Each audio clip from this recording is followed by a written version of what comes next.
right, today we are talking about Gen Z. I call these guys the money disruptors, and we'll get into that.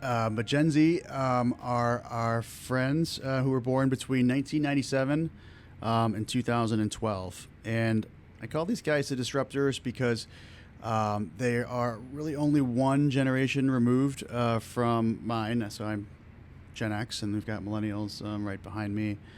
But while these guys are two generations behind me, it might as well be 100 because there's no shortage of research and really a lot in the last year or two of the way that this group of people looks at their money and behaves with their money and thinks about money. And I am very, very interested in this group of people for a variety of reasons.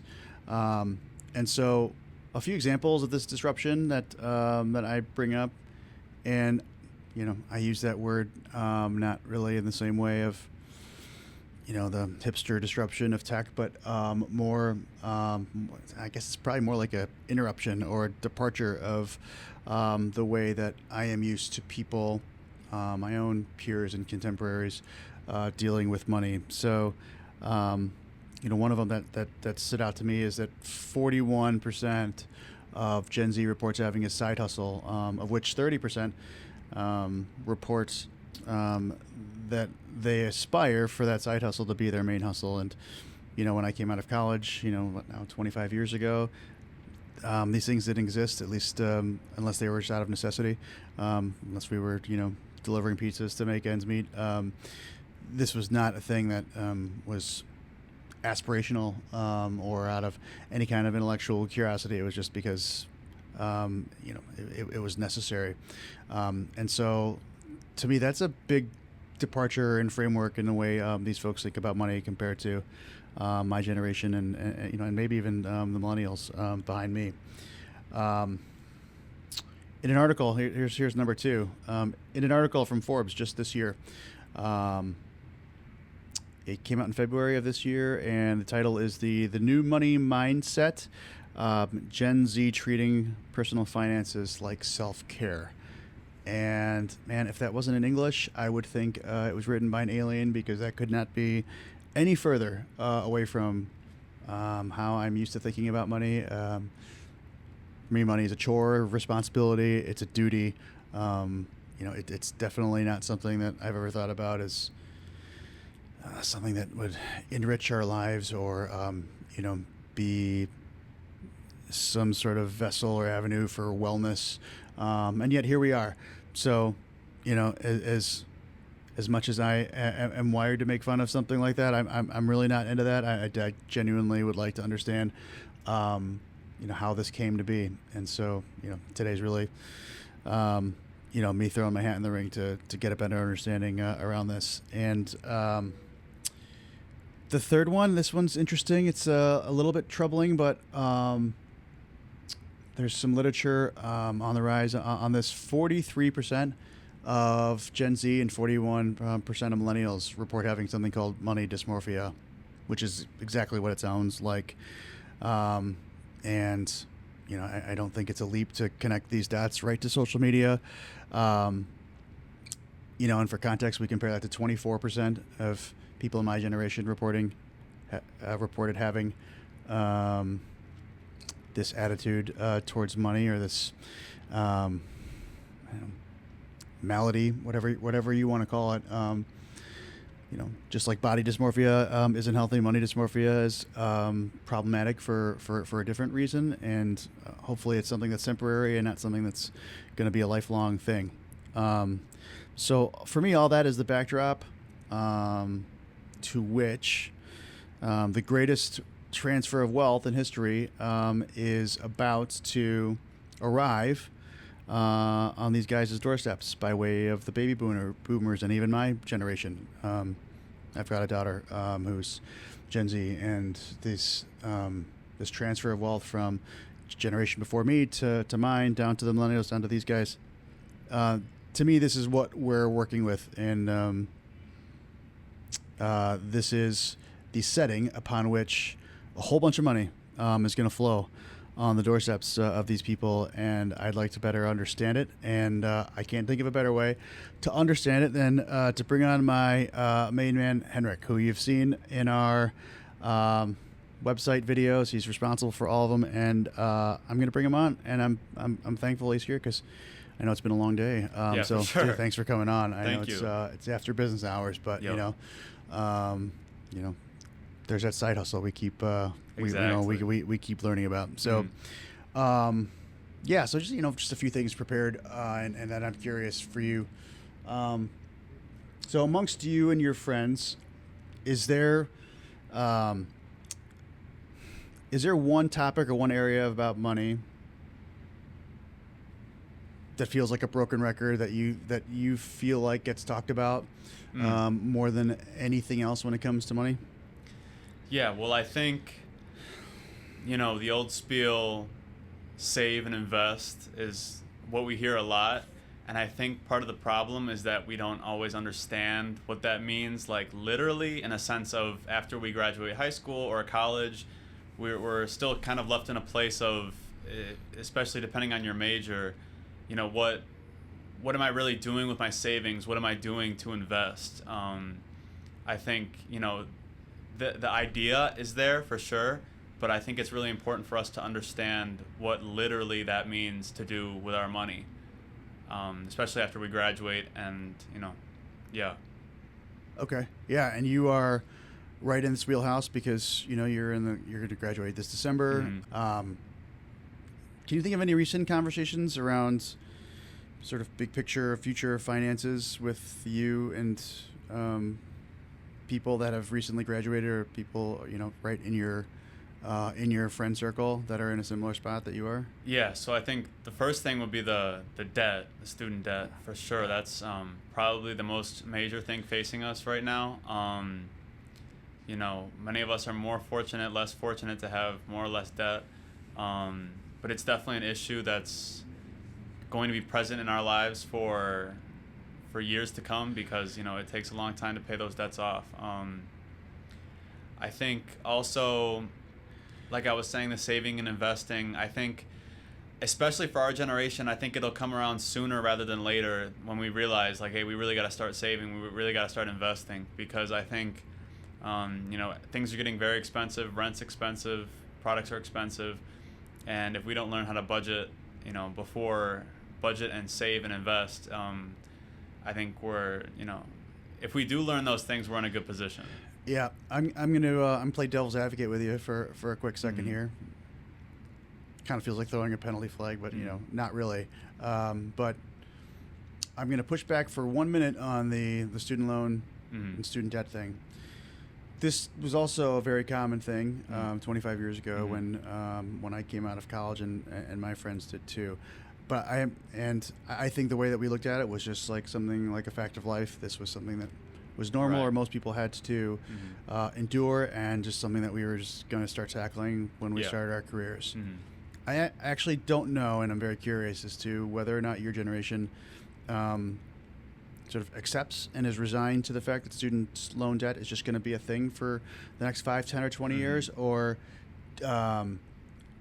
do you sense that there's like some pushback amongst you and your contemporaries that student loan debt is a unfair evil and shouldn't be a thing that you guys should have to put up with?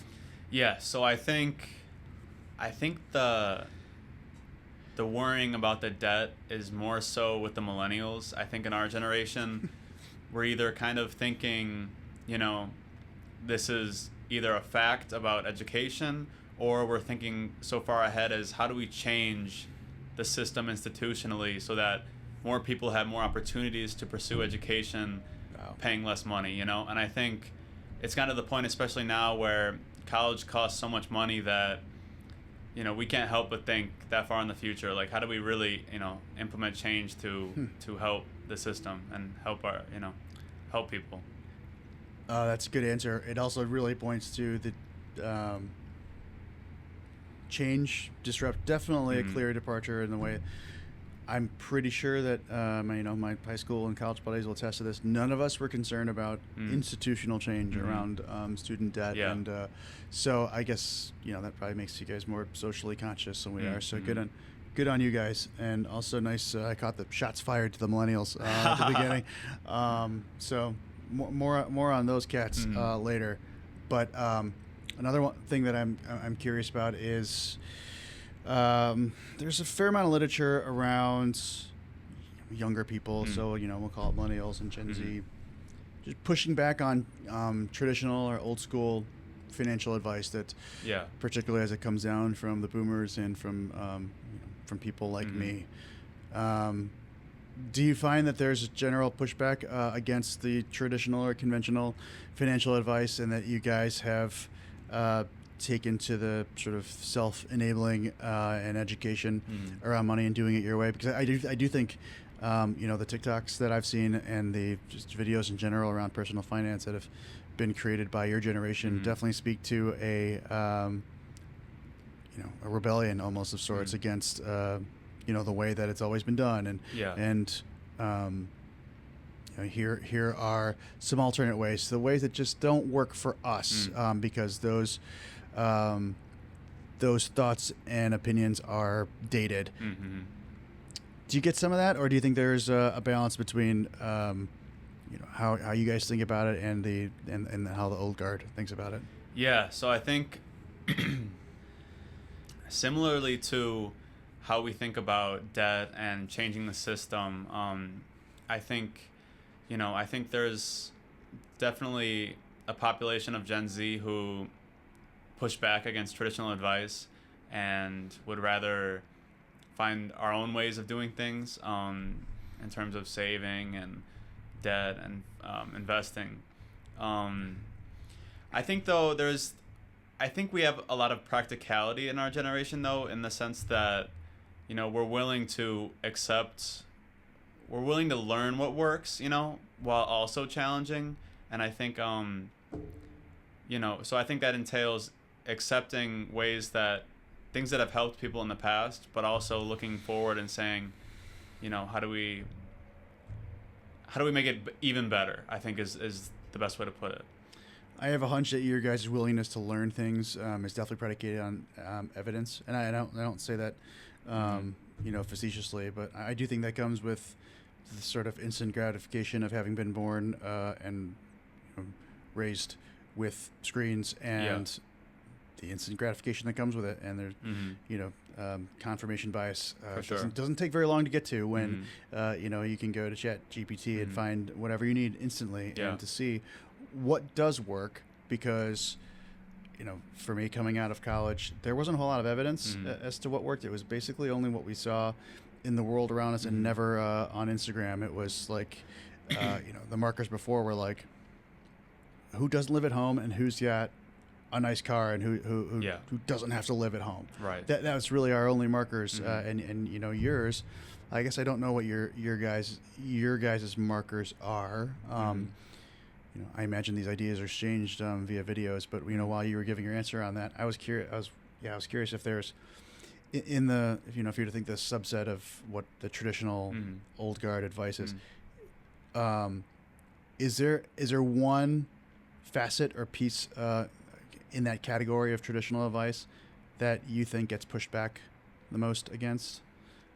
Yeah, so I think mentioning ChatGPT and TikTok, I think one thing that does get pushed back upon is the use of reliable sources, and I think to me it's very important to learn things from credible resources. And I think with social media and ChatGPT, I think there is a little bit of an inclination to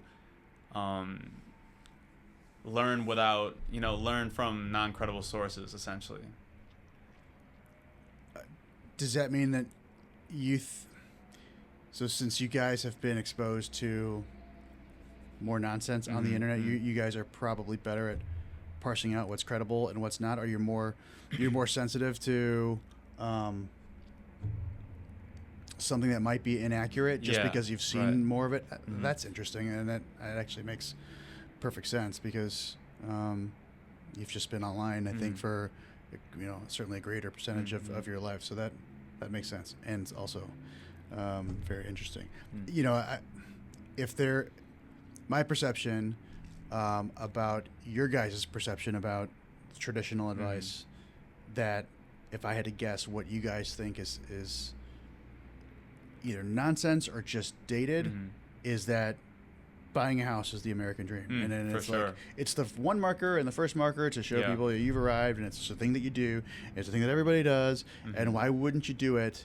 I've seen just a preponderance of evidence and case studies that make buying versus renting not so black and white. And have you and your friends had any conversations? I mean, I imagine you've had at least one or two, but is that a common thing that you discuss with your peers? The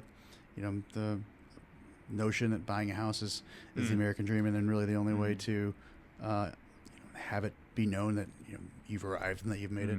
Yeah, I think we have a different definition of success for sure, and I think seeing ourselves buying a house, the quote American dream, I think is that's definitely outdated for us, and especially with our online presence and the possibilities with the internet. I think we see a lot more opportunities in which we can succeed in our own way than traditionally. We're challenging tradition in that sense, and I think our definition of success is different. And for this, I'm going to cross sides here, and I think I'm in your camp on this, because I think, if I'm being honest with myself, and I'm 23 and I'm coming out of college, a 20% down payment on houses that are just getting increasingly unaffordable, and borrowing at 7%. For sure. I don't know how much you've thought about the math, but if you thought about it, not at all. It probably wouldn't take you very long to figure out, like, oh my God, that's not a thing that's going to happen here in the next year or two. So I only have one more question, and it's based on what something you just said, which is that your generation is more likely to want to define success in your own way. And I would love to hear one example of one way that you guys would define success that's might be a little bit different than the way that my generation would define it.